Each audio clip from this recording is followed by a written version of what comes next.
بسم الله الرحمن الرحيم. السلام عليكم ورحمة الله وبركاته. دمان مد Soomaaliyeed meel kasta oo joogto waa islaamina. Waxaan ka soo hadlaynaa ama aan ku duubaynaa YouTube-ka Maamo Bosteyahanbo. Maamo Bosteyahanbo waa gudoomiyaha ururka haweenka ee wadanka Belgium. Waxaan rabnaa halka su'aalo gaagaaban oo aan badnayn inaan caawa ku weydiino oo ku saabsan wadanka Belgium, arrimaha qoyska, YouTube-keeda, riwaayado cusub haddii lahayd ma ay soo wado dhammaan waxyaabahaas aan rabnaa insha Allah inaan weydiino. marka ugu horeysa waxaan soo dhaweynayaa Maamo Bosteyahanbo. soo dhaw Maamo. waa dhawahay. Assalaamu calaykum waraxmatullaahi wabarakaatu. anoo ku hadlaaya magaca haweenka. waxa waaye maanta waa la ishayaa. waxaa iyaduna sidoo kale nala joogta Naadiyo oo ah iyaduna gabadh marka qaar DJ noqota. DJ Naadiya la dhahaa. DJ Naadiya ayaa iyaduna nala joogta. marka maamada waxaan rabaa su'aalo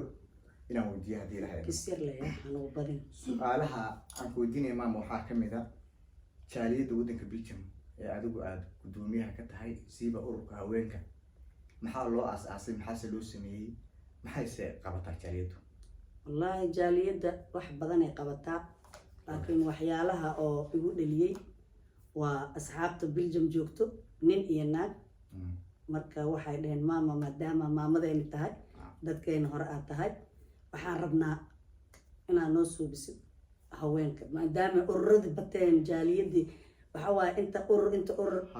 isku xirka bulshada waa haweenka. saas darteed aan u suubiyey ayna igu doorteen. marka maxaad doonaysaa insha Allah inaad qabataan? wallaahi waxaa noo qorshaysan dhalinyarada Soomaaliyeed ku nool wadanka Belgium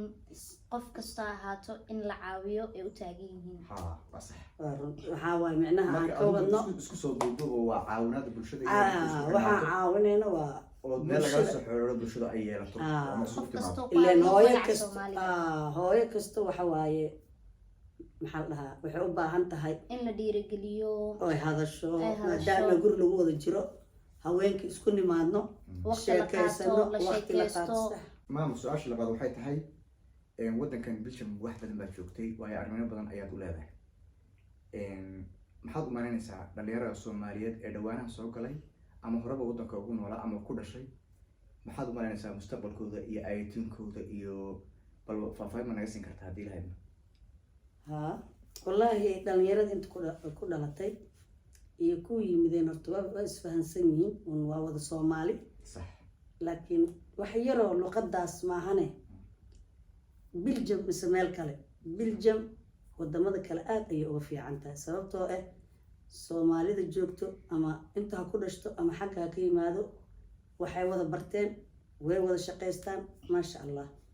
wadan ma ahan oo Yurub oo kale ah. absolutely wadan aad boqolkiiba boqol wax badan bay kaga duwan tahay.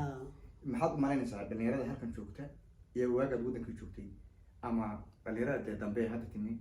farqiga u dhaxay maxaad u malayn kartaa ee dhalinyarada wadanka ku dhashay? wallaahi waagii hore wadanka aan joognay waa fiicanay ahayd, laakiin inta waxa waaye controlka problem badan oo leeyahay. waan garta ciyaalkana adooba hooyo iyo aabba isqabo oo Yurub joogaan boqolkiiba 80 ilmooda way fiican yihiin. single mother taas waan ku soo wadaa. taas waa su'aasha saddexaad ee aan ku weydiin doono arrimaha qoyska. sida marka hore ku sheegay waa arrimo badan ay dawladda badan wadanka waa joogtay. meeshan aad iyo aad bay u yartahay faamiliyo wada nool ama noloshooda wata ama maaragtay isku kalsoon oo reerkooda si fiican u dhaqanaya way yartahay. barabareynka soo noqnoqda iyo dhibaatooyinka faamiliyada dhex yaala ee abuuran ee had iyo jeer ay ku kala dhoobayaan ama ku kala tagayaan maxaa u sababa u malaynaysaa markaad adigu ra'yiga ka arko? waxaa u sababay aabba iyo hooyo kala taga. wadankan waxyaalaha ee laga faa'iideysto waa intaas. odayga hadduu naagtiisa ka tago ama ay naagta tiraahdo waxyaalaha horta waxaa arkay oo la yaaban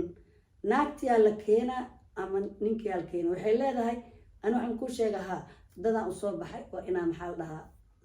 kala baxnaani adiga noloshaada qaada nolosheedaan qaada. waxyaalaha furiinka keena ama ilmaha halleeyo waa dadka kala nool ilaan waa xaaraan xagga lacag ay ku qaadanayso intaan lacag marka xaaraantaas waa waxa ilmaha duleeyo. marka waxaad leedahay waa xagga dhaqaalaha oo qofkii markii gabadha uu keeno ama gabadha wiilkii ay keento dhibaatada waxay ka bilaabanaysaa dhaqaalaha. ilmihii lama fiirin shalay wadankaagaa joogtee ilmaha maa laga fikiro ha halka waxaa ka baxaya daryeelkii waalidnimo waaridnimo odaygii hadduu baxo boqolkiiba 50 xataa ma dhamo hooyo fiican way jiraan waa hooyooyinka laakiin dhibaatada meesha timid Yurub nagu haysato waa odayga iyo habarta kala baxay oo lacagta raadinayo marka waxaad leedahay dhibaatadu tii ilaahayna waa xaaraan dhibaatadu waxaad u malaynaysaa inay ka socoto say kula tahay adiga xagga dhaqaalaha ayay u badan tahay iyo isfahan darrada aan isku fahmaynin habka reerka loo maamuli lahaa because Yurub aan joognaa hal yar single mother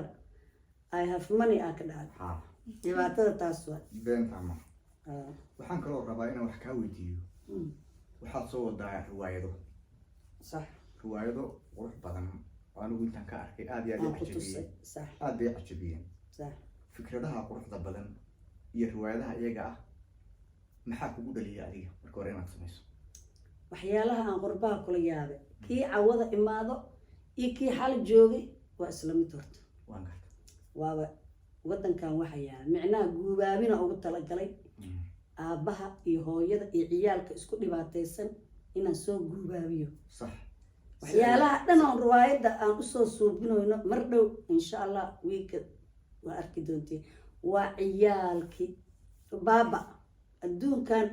wadankeena ma jirno intana ma jirno waxaan taaganahay dhexda riwaayada waxaan usoo suubinaa waa guubaabin familka riwaayadaas way noo soo socotaa insha Allah waxaa iyaduna qayb weyn ka qaadan doontaa Naadiya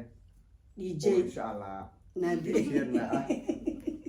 atrishada ka noqon doonta insha Allah waad ka dhex arki doontaan muuqaalada riwaayada mana ka marna atoora xabiib aniga laftigeyga inaan ka qayb qaato ayaan isku dayaya waayo aad iyo aad baan u jeclahay wacyigelinta bulshada markasta bulshada marka ay is wacyigeliso ay wax isu sheegto wax isu gudbiso ayay wax noqotaa صح bulsho aan isku duubnayn oo kala daadsan dhibaato kama baxdo waana waxa ilaha dawladda keenaa uga maqan والله midaan ku sheegay YouTube kaas marka aan xafladda aan suubinayay dad badan oo iska joogay dad badanna waa soo weyd wareys wala soo suubin doona waxaan la yaabay maxaa mar hore noogu sheegays because guriga lagu jira odayga iyo wax isku dagaalsan yihiin ma yaqaanaan dibkan haysto waa taas idin sii faahfaahinay insha Allah waxaa kala socon doontiin YouTube keena u sheeg YouTube ka maamo boosteeyahan bay aad kala socon doontaan insha Allah film aad ku farxi doonto riwaayad qurux badan oo waliba qurux badan si aad lagu soo shaqeeyay oo muddo laga shaqeynaayo aasha shanaad waxaan rabaa inaan weydiiyo maamo boosteeyahanba YouTube baad samaysay waayahanba aan arkaynay xidiguu ku socday si fiican ayuu u socday YouTube-kaagu horta YouTube-ka maxaad u aasaastay adigu marka hore waxaan u aasaasay waxyaalo badan sababtoo markaa oo magaalada soo aragtid problemkeedii waxeeda waxaas dhahaa horta dadka wax ma u sheegtaa waxa ugu badanna aan YouTube-kaas u suubiyey waa nimanka koos wayna dhibeen waana kii fiicnaa kii xumaay waay mar waa la kala garan laaya naagta fiicnaad iyo ninka fiicnaa inay kala gartaan aan YouTube-kaas u suubiyey haweenkana aan isugu waco markasta YouTube-kaas aan ka wada wareysto because qof kasta cudurka haayo ama dhibka haayo uu inkastoo wadankan Belgium wadamada kale oo la mid ah maasha Allah tabarakallah because laba isku dhagan baa arkaysa xaga systemka iyo si kasto ciyaalka la qaatay waxa dhan كل بقول سيدان أركو حاجة عاون دونتا عرورها dhibaatooyinka qoyska waxyaabo badan ka qayb qaadan wax kasta waxaan rajaynayaa insha Allah inaad riwaayadaha halkaas kala socotaan oo aad halka maamada kala socotaan oo YouTube-ka aad subscribe u saartaan si fiican aad u soo dhaweysaan oo qurux badan maamadu waa boqortooyo fartamada ku xanuunaysa waa qof jecel dadkeeda inay aad iyo aad u caawiso oo wacyi geliso oo markasta u taagan anaguna saa daraadeed waa garab taagan waxaan rajaynayaa maama inaad halka ka sii wado waxaan weydiinayaa naadiyan anoo martino ayadan gabadha ayadoo martimkii iyo janaalkaygu waaye marka aad ugu faraxsanahay inaad kasoo muuqdo su'aal baan ku weydiinayaa sidee u aragtaa inaad riwaayadaha kasoo muuqato ama ka qayb qaadato wallaahi horta riwaayad weligay yani misku fiicnaan inaad jiljilo yani ama meel aad kasoo muuqdo laakiin marka arkay riwaayad yani inay qurux badan tahay yani ani xitaa dhiirigelin ay noqonaysaa daas waay marka uga soo muuqanaya riwaayadaha ma soo sameysay marka oo ma isku dayday jilitaanka bal sidaad ku tahay iyo inaad bulshada wax soo gudbin karto iyo sida waa isku dayday waxay la tahay way isubtaa wadaadka meesha dad badan oo ishubaa iman doona dad badan oo maqan weli waxaa waaye fanol fara kama qodnay hore u dhahda Soomaali marka meesha nagala socon doontiin janaalkiina waaye like-ta share-ka inta subscribe-ka inta waa naga baqiilina intaasi waxay suurtagelinaysaa in fikradaha quruxda badan annaga intaa dhiirigelinay tahay yani inay dadkeena daawadaan kulli riwaayad xitaa qof kastoo dhalinyaro way ka hadlaysaa يعني دad walaalaha si isku dhaqmi lahaayeen kulli dad walaalo waxa jiro hadaan iga dhaxgalo yani walaalo weeyihiin hadana isma fahansano يعني qof walba waxa uu kala jiro marka warkan kuma dheeraanayo marka insha Allah riwaayada naga soo idinka arki doontiin riwaayada quruxda badan maamada hal riwaayada waqti badan anaga galay insha Allah maamada hal ay maamada hal su'aal weydiinaya dhalinyaro badan ayaa wadanka soo gashay oo cusub wadanka wali systemkiisa iyo noloshiisa iyo waxyaabo badan dhaqankiisa la qabsan dhalinyarada cusub maxaad kula talinayaa iyaga waxaan kula talin lahaa number 1 wadan Europe meel kasta markaa soo gashay luqadiisa luqad xog saarta ya mar alla markaa luqada xog saarta integration soo bisa dadka haddii kale si kale wax ma ku fahmaysid ka bacdi shaqo wax dadku waa siman yihiin Europe laakiin waxa la rabaa muhiimadda waa luqad hadaa hay may ka seen waxba ma ku suurta ma aan ka dhaxgalo hal dhibaato ayaan arkay waxaad arkaysaa dad wadanka in badan joogay oo in muddo ku noolaa balse wadanka aan luqadiisa afkiisa wali aan baranin oo ilaa ayagoo muddo dheer joogay haddana ilaa hadda in la daba socdo iyo turjubaanimo u baahan oo dhibaato aad u weyn haysato xagga xiriirkii dawladda وكذا معناها أنتي محايق قل لها يعني أما أدويك لا يكون مشغول سين أو وقتي كذا ما لقدة ومهم كيف كهالك السنة جو وحال رابوك لما إنه لما يروح أوبرت سنة كلابات أديك جائنا شقي سنة يسأل لقدة اللي قلت رجعت ورقة دا سوق هذي أنكو كنسل حبيبي يترجم كده محاي شيء